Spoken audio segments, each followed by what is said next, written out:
మనం భద్రాద్రి కొత్తగూడెం జిల్లా పాలవంచ బస్ స్టాండ్లో ఉన్నాం. విజువల్ చూస్తూ ఉన్నాం. అది సైకిల్ పార్కింగ్ లాంగ్ షాట్లో.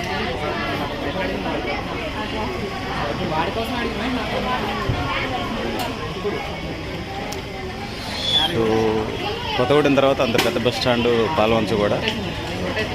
భద్రాచలం ఉంటుందనుకున్నా, భద్రాచలం మనగూరు.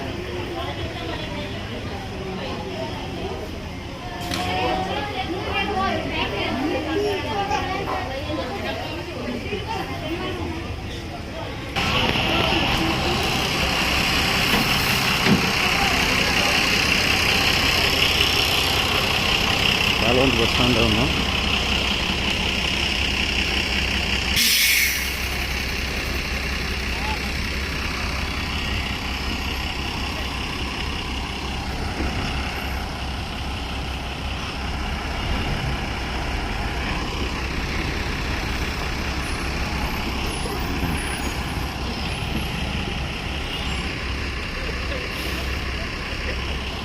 ఇది పెద్దగార మిత్రులారా పాలవంచ బస్ స్టాండ్.